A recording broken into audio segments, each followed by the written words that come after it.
Hello mountain bike friends. So in this video I thought I'd take a step back and talk more about some of the equipment that I use when I mountain bike.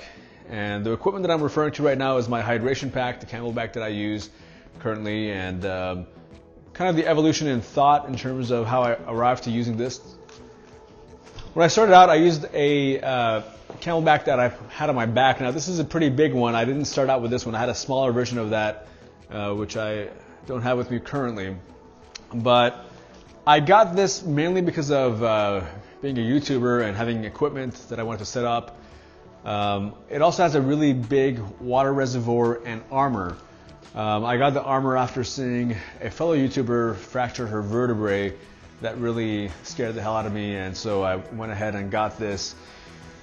Now, this is a great pack, lots of space. Plenty of room for water. You don't have to fill up the 3-liter reservoir every time, but if you want a very long cross-country ride, it really does come in handy.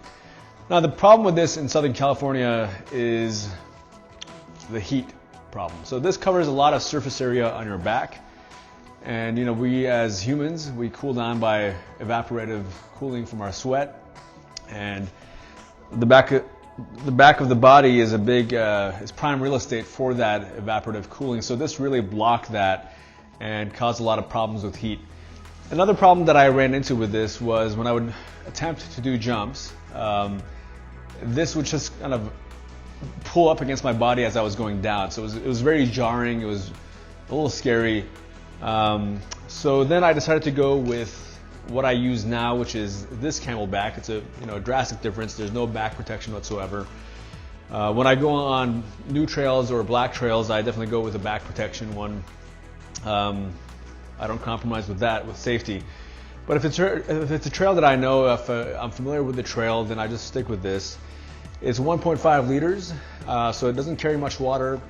But to get around that limitation, I take about a 40-ounce jug of water with me, and I chug it down right before I go on a ride, and that really helps in terms of conserving water once I'm out there on the trail. So usually when I go for like let's say 14-15 mile ride with 2,000 feet of elevation in cold temperatures, or in the winter time, so when it's like max of 70 degrees, I usually don't run out of water when I use this. Yeah, so let's talk about what's inside the pack. What do I pack when I go riding? I'll start out with fuel. So I started out, I like the brand Honey Stinger. They use organic products. It's low on fructose. Fructose is not something that you want to take with you on the trail because it does cause some energy abnormalities when you take it in your liver and your cells. So low on fructose. I started out with a wafer.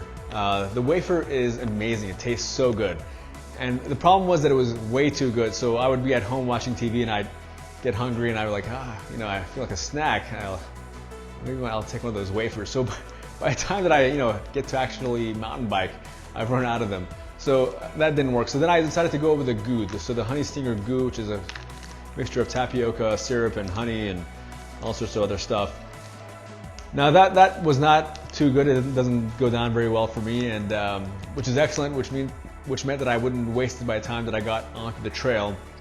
The problem that I had with that was it was very messy, so it would get all over my gloves, and of course I don't want to litter, so I would have to put it back into my pack, and then it would just kind of ooze out the syrup into the pocket, and I didn't like that either. So I have recently switched to the, I think it's like a gummy bear type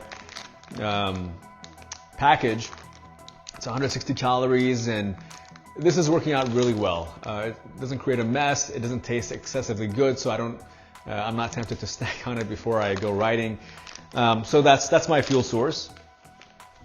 I also have a multi-tool kit with me. Now, one thing you want to make sure you get, if you're a serious mountain biker here in Southern California or anywhere where you have a lot of space before you get to your car, you want to have a chain link remover in case you break your chain and you want to take the defective link off and rejoin the chain. This has all sorts of tools, different sizes, so if my headset gets loose or the alignment is off, I could quickly adjust it on the trail. So that's very important to have. And let's see what's inside. So Now I have a tire puncture repair kit. This is the bacon strips. You know, so if you have a relatively small hole in the tire, you can go ahead and fix it. In terms of inflation, I have the CO2 cartridges with the CO2 inflator.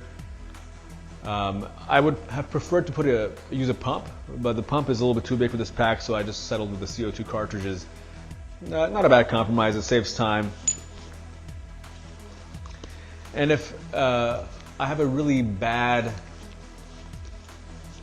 tire tear, then I could just use this inner tube. Now this is a Tubolito. I don't know if I'm pronouncing it correctly. It could be used. You probably use that word as an insult, you know.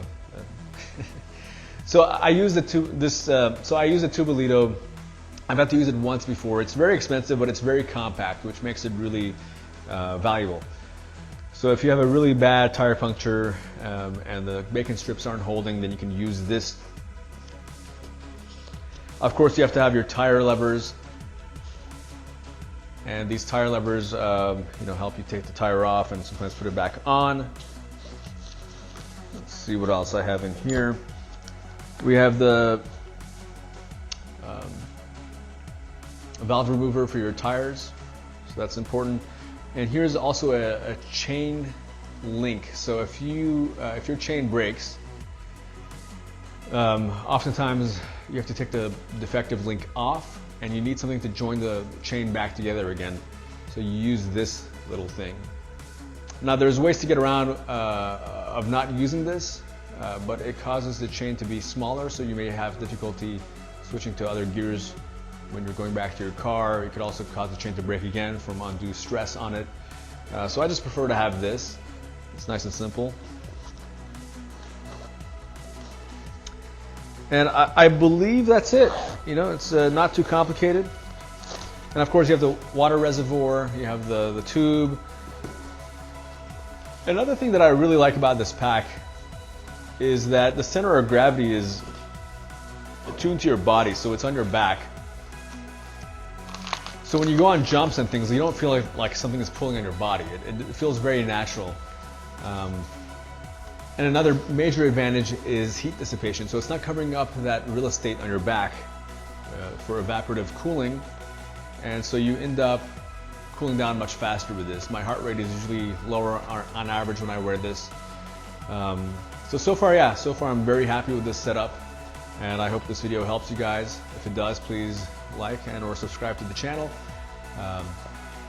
And I wish you guys a great day. Thank you.